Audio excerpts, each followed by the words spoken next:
enhle unyazi wezulu. Amen. Sengithi lonke ngoba ngiphuthuma isikhathi kodwa ngokukhethekile siyabona ubuholi bakithi enhlangano yentsha yebandla lamaNazaretha okukhona ubaba uNgcobo. Siyabona lobuholi bakithi benhlangano yabafundi abaseyikhungweni zemfundo ephakeme abangamaNazaretha. Siyambona ubaba okhona ubaba Magaya. Amen.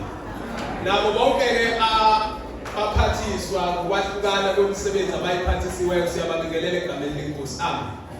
Okwami-ke kuphishane omiyo phambi kwenu umhlengi wakangubane ngizalwa intombi yakwaSpisi lapha yale Mkhomazi ezweni lakithi sinalo umkhaya wami yakoshayithi ezweni lakithi eMkhomazi emzini kaShembe unyazi wezulu eMguyini. Amen. Kuphishane kokwami kuthiwa angikhulume indaba yendima yomuntu omusha nobuNazaretha njengoba sila singabantu abasha. Amen. Indima yomuntu omusha nobuNazaretha ngaphambi kokuthi singene kakhulu kuyona ngike ngasho ekuthini ukuthi kufanele siqonde ukuthi kukhona izinto ezintathu uShemba ehle nalobuNazaretha ezele zona lapha emhlabeni. Okokuqala ukuthi masidlula kulomhlaba njengoba silapha singabantu abazodlula ngelinye ilanga ukuthi mase kufike leso sikhathi siyabonana noShembe kwelizayo. Amen. Ngokokuqala lokho. Okwesibili ukuthi sisalapha emhlabeni njengoba sikhona banifunda nje nifundela khona lokho kushiwo uShembe ayeze ukuqinisekisa ukuthi singadingi singesweli sisalapha emhlabeni. Amen. Okwesithathu kwakuzokhanyisela zonke izizwe njengoba nje kunjena lapha kukhanya ukukhanya kukaShembe unyazi wezulu. Amen. Kwezinye izinto ubabamkhulu athe mayefika ekufanele umuntu omusha ayibambe kakhulu athi mayefika wayeseyifundisa amaNazaretha noma wayeseyisole amaNazaretheni. Ubabamkhulu wakhe abantu bengamabhinga ukhona izinsizwa ziqonywa zimisa amaduku zihamba ingoma zishaya induku zenza konke. Wayesefika ubabamkhulu wayesekushintsha okunye njengokuqonywa angizosho ukuthi kuthiwa asingaqonywa kodwa ngizothi kwakushintsha ubabamkhulu wasekwenza ngendlela enhle yasezulwini. Amen. Wayesethi insizwa kulokhu kuhamba kufanele ikhethe intombi yakulokhu kuhamba ekholwayo bekholwa bobabili ngokomthetho wenkomo. Kwakukuhle ukuqonywa kungelona ihlaza. Ngibatshela abantu ukuqonywa kungelona ihlaza umuntu wayewamisa amaduku abeyishumi abe ngaphezulu kwazi ukuthi insizwa yakabani ikhonywe intombi yakwabani. Kukuhle lokho emhlabeni kodwa uShembe wafika wakusola wathi asikwenze ngendlela yokukholwa yokwakha imizi.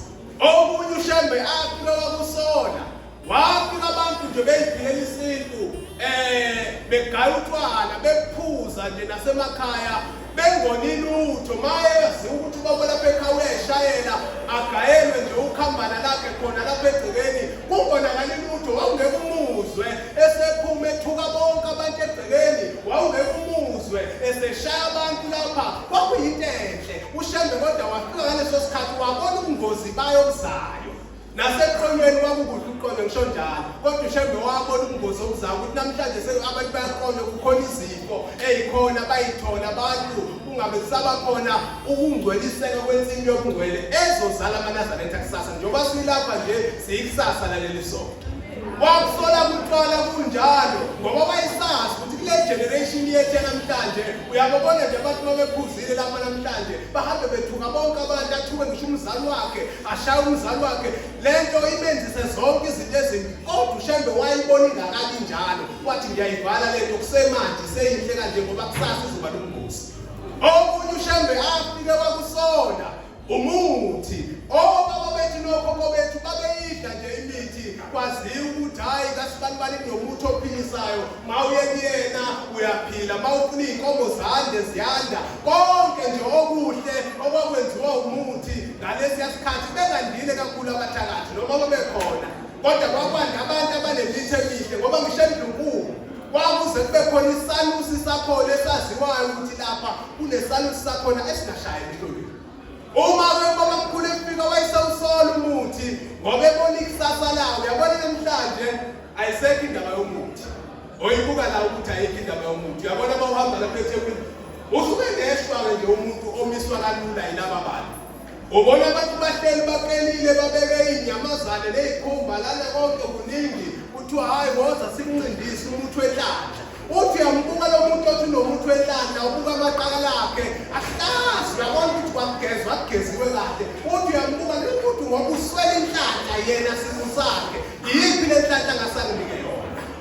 Kodwa ushembe wafika leyo nto wayeseyisola wathi hayi bantu abami umuthi noma ngabe ngumuhle kodwa ulungile kunina. Uyabona nje endabeni yomuthi sisakuwo kukhona insizwa emhleni kababamkhulu sekuhlala phansi eyadliswayo yadliswa ngomuthi idliswa omunye umuntu ayidlelanga yona umuthi ayishongo ukuthi hayi lo muthi ngifuna ukuyilapha kodwa yadliswa omunye umuntu yayisiyadlula emhlabeni. Le nsizwa ngokukhona kwayo yayinhle kakhulu phambi kwashembe kwakufanele ukuthi yezwile.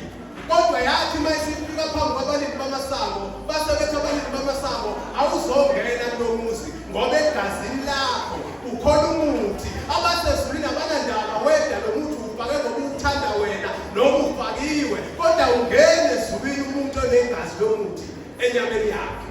Njengoba nilapha leli zingane zamaNazaretha anikaze nagada ingakho ushembe athi kukhona abantu abayozalwa abayokwazi ukucabanga into engiyicabangayo ngiyisegumbini ngingakayisho phambi kwebandla bese bezwa labantu ukuthi ngithanda kwenzekele esokweni uthi ngoba bobe bezalwa abantu abangayidlangi ingulube abangakaze badle umuthi abangakaze bagade.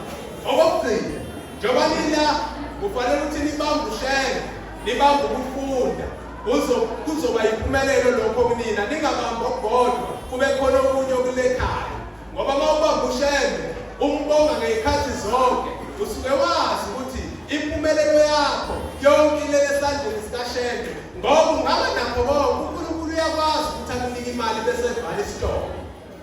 Uzobona ngani lokho abantwana bakwaIsrayeli bephuma eGibhithe bezesethembisa babe negolide benemfuyo benayo yonke into ababeyikhayisa ngayo kodwa batholakala ukuthi ohambweni akukho zizwe abazohwebelana ngazo. Imali yabo ney'nkomo zabo zaba yizeleze khona kunjalo nawe ungaba ney'tifeti zakho mayingenawo ushembe uzowufuna umsebenzi ungawutholi kodwa umsebenzi mawuya etafuleni usuyonikela kushembe bese yikhanya zonke izinto zakho. Kusho ukuthi asikubambe konke sikubambe ukufunda simbambe ushembe masiphethe lokho sikuphethe konke. Nkosi